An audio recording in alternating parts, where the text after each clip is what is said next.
Então tem muita coisa pra gente falar. Ó, tem novidades no Flamengo pra gente passar pra você. Flamengo que joga domingo contra o Juventude, volta do Campeonato Brasileiro. Vamos falar também aí de... Tem mercado da bola pra falar, tem algumas saídas acontecendo aí, que nós vamos trazer pra vocês também, vamos debater sobre isso. E, obviamente, vamos falar dos jogos da Copa do Brasil, né? O Vasco classificado ontem, né, derrotando o Botafogo nos pênaltis. Fica quieto, Zazá. O Cruzeiro amassando o Atlético Mineiro nos 2 jogos aí, passando como quis. E temos que falar de Fabrício Bruno, hein? Temos que falar de Fabrício Bruno. Também tem aí o Corinthians que passou, o Fluminense eliminando o Bahia, Rogério Ceni. O Bahia, a gente vai falar tudo isso aqui nesse apanhado, aquela resenha boa, né, de qualidade, com você também já projetando a rodada do Brasileiro do final de semana, que acabou a data FIFA. É tão bom, né, quando tem aí, ó, uns joguinhos, né? Ontem meu time não tava jogando, Zazar, mas eu tava lá assisti 2 jogos ontem, assisti Cruzeiro e Atlético. Entretenimento bom, né? E assisti Vasco e Botafogo. E os pênaltis, quando teu time não tá, é melhor ainda, né, cara? Porra, quando teu time não tá jogando, né? Mas é isso, vamos começar falando de Copa do Brasil. Zazar, vamos começar logo pelo clássico carioca, né? Vamos. Que o Vasco conseguiu ontem, né, empatou com o Botafogo. Um jogo que, ao meu ver, Zazar, eu vou criar a avaliação de vocês também, do Cristiano e do Zazar, e você vai deixando seu like, comentando aí, que pra mim foram jogos com momentos distintos. Em algum momento o Botafogo melhor, outro momento o Vasco melhor. No segundo tempo, mais uma trocação franca. Poderia sair gol pra qualquer lado. Depois eu acho que na reta final o Vasco teve mais perto, né, de conseguir o gol. E nos pênaltis, o Vasco, os jogadores do Vasco bateram muito bem. O Matheus França, por exemplo, na bochecha da rede. E o Vasco está classificado, né? Com... Deixa pra lá, depois eu vou falar. Vai lá, Zazar. Então, eu acho que a classificação do Vasco foi merecida. O Vasco, na minha opinião, jogou melhor nos 2 jogos. Mereceu a vitória nos 2 jogos. No jogo de ida em São Januário, teve... Assim, o Botafogo conseguiu explorar muito bem as laterais do campo. Que para mim isso é uma deficiência do trabalho do Diniz. Principalmente quando dá espaço pelo corredor e tem uma zona muito aberta entre o zagueiro e os volantes do Vasco. E é ali onde entra o cruzamento, vai mais o jogador de infiltração, pisa na área, tem muito espaço, tem muito buraco. O Botafogo soube explorar muito bem isso no primeiro jogo. O gol do Arthur Cabral no jogo de ida é exatamente assim que acontece. E já tinha tido uma jogada ali pela mesma esquerda com o Alex Telles, que o cruzamento deu certo, o Arthur Cabral cabeceou para fora, uma jogada perigosa. 2 minutos depois faz a mesma coisa e sai o gol. Que para mim ali também a bola era defensável, mas tudo bem, a gente pode debater isso daqui a pouquinho. E o Vasco no primeiro jogo para mim foi melhor, mereceu ganhar o jogo e deu confiança, cara, deu confiança.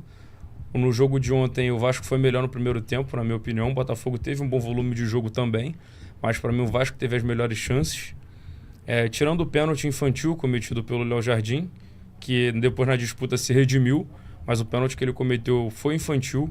Ele ficou na dúvida se saiu ou não do gol. Acabou saindo atrasado e cometeu a penalidade no Correia, que nem é um jogador rápido, ainda mais no tapetinho, que a bola corre muito. Então eu achei que ele falhou no lance do gol do Botafogo. E o Vasco, para mim, no segundo tempo ficou na trocação com o Botafogo com volume de jogo, muito cruzamento na área. Inclusive a gente conversou sobre isso hoje de manhã, Casta, que foi um dos motivos do Verratti não ter saído de campo. Bola aérea, muito cruzamento, bola aérea, ele é um cara importante nessa função. Até porque o Vasco tá jogando sem zagueiro, tá jogando com o Moro improvisado. Ontem até entrou o Robert Renan, né, no final. Sim. A gente vai falar sobre isso.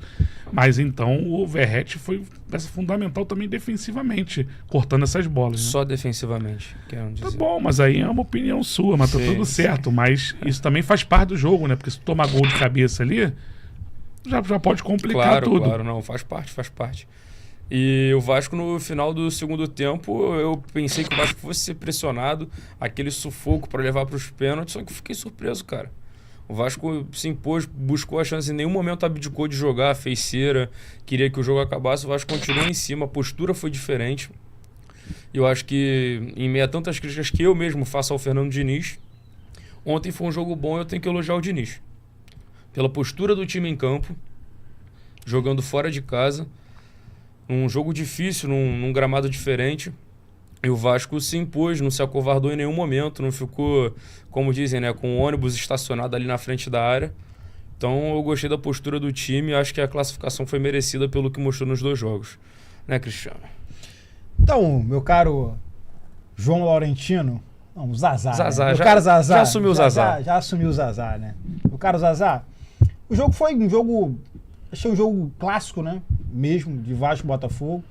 A questão do Vasco ter feito um jogo melhor, e eu concordo com o Castanha em momentos. Alguns momentos tinha o Botafogo começou melhor, né? Ele levava perigo com o Alexander Barbosa ali na cabeça, tanto no primeiro quanto no segundo tempo. O Botafogo teve mais volume de jogo, teve chances de fazer, mas o Vasco esteve mais próximo do gol em vários momentos. O jogo foi muito igual, muito parelho. Alguns duelos foram interessantes, por exemplo, né? O duelo do Jefinho contra o PH foi um duelo muito bom, dava muito gosto de ver, era muito legal. E em relação ao meio de campo, eu achei, por exemplo, né, que o Vasco se comportou muito bem vencendo os duelos, travando os duelos, isso fez com que o Vasco tivesse muita vantagem contra o Botafogo, sobretudo nas transições ofensivas. Foi aonde o David Ancelotti, em alguns momentos, colocou lá, ficou fazendo símbolo para o time do Botafogo recompor, para poder compactar. O time do Botafogo não conseguiu compactar em vários momentos e isso ocasionou, claro, que o Vasco tivesse esse volume de jogo nessas transições.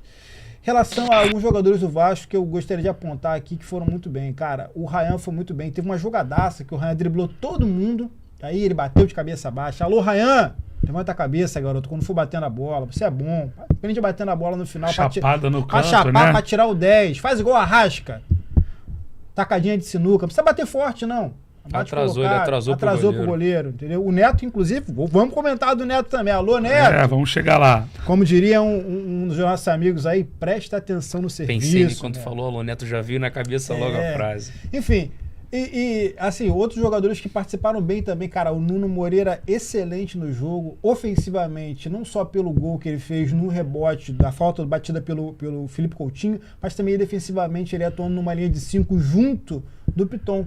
O Vasco se comportou bem, cara. O Vasco, o Fernando Diniz, embora eu tenha críticas a ele, e eu tenho uma crítica severa ao Fernando Diniz nesse jogo, inclusive, que teve uma melhora que ele fez no segundo tempo, a partir de uma mexida que ele fez, que melhorou o time do Vasco, mas substancialmente.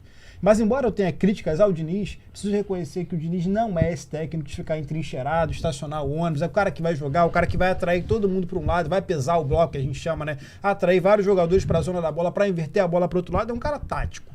Cara tático, as trocações, por exemplo, elas não fazem com que o Diniz tenha muita vantagem, que o time do Diniz é um time mais de aproximação, né? Se fosse o Renato Gaúcho, a gente podia dizer, amigo, o Renato Gaúcho, se ele puder trocar do minuto 1 ao minuto 90, mais acréscimos, ele faz. Mas o Diniz não, o Diniz é um cara mais de controle e o Diniz, taticamente, foi superior ao David Ancelotti, que estrategicamente, para mim, foi mal.